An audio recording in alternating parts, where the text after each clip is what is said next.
What if your priest, your king, and your entire country were following the wrong pope, and nobody could prove it? In the early 1400s, that wasn't a theological thought experiment. Western Christendom was fracturing under the weight of three simultaneous papal claimants, three men, three courts, three claims to divine authority. To understand how the Church arrived at that crisis, you need to understand just how unstable it already was. For nearly 70 years, the papacy hadn't even been in Rome. It had been living in Avignon, a walled city in southern France under heavy French influence. When Pope Gregory XI finally dragged the papal court back to Rome in 1377, it felt like a triumph. It wasn't. He died just 1 year later, in March 1378, and that death cracked everything open. What happened next was one of the most consequential elections in church history, and it went wrong almost immediately. The Roman crowd had been circling the conclave for days. They wanted an Italian pope, maybe even a Roman. The pressure was immense. Under that siege, the cardinals elected Bartolomeo Prignano, the Archbishop of Bari. He became Urban VI. At first, there was relief. Then, Urban opened his mouth and kept opening it. He was erratic, insulting, and openly contemptuous of the cardinals who had just made him pope. Within months, the men who elected him were already plotting to undo what they had done. In September 1378, a group of cardinals gathered in secret at Fondi. They declared the election of Urban VI invalid. They said it had been made under duress, under the threat of that Roman mob. Then they elected a new pope, Robert of Geneva. He took the name Clement VII and set up court in Avignon.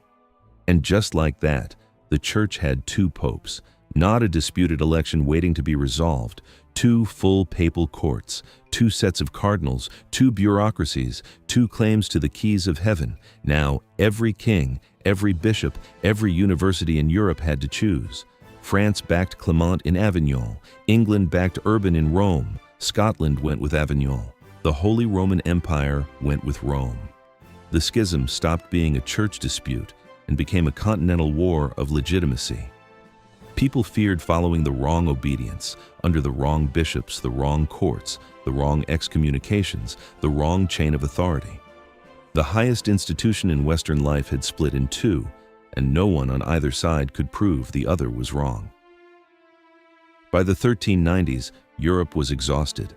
Scholars, theologians, and rulers all agreed the schism had to end. But how? The most obvious moment came in 1394 when Clement VII died. This was the exit. The Avignon line could have simply dissolved, mourned their pope, and returned to Rome. Instead, they elected a replacement. The Spanish Cardinal Pedro de Luna became Benedict XIII. The schism didn't close, it dug in. Both obediences continued through successor popes, and by 1409, the rival lines were represented by Gregory XII in Rome and Benedict XIII still holding out in Avignon.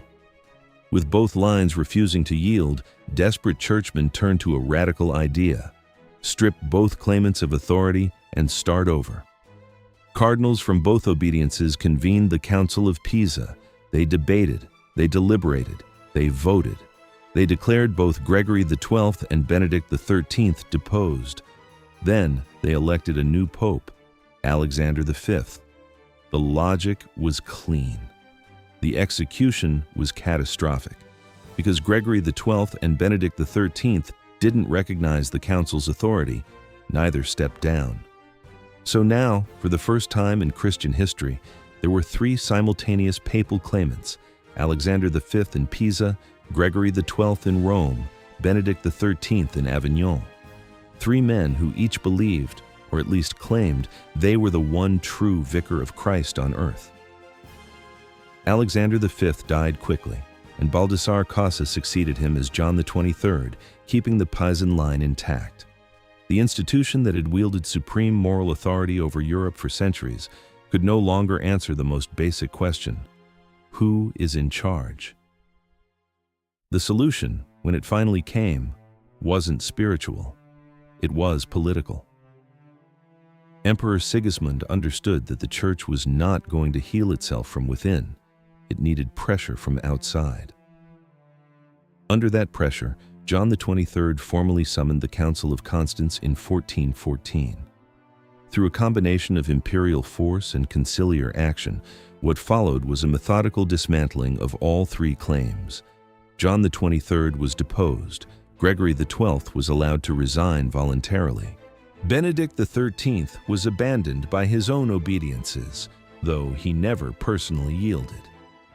In November 1417, the council elected Martin V. One pope, one church. The schism was effectively over, but the damage was not.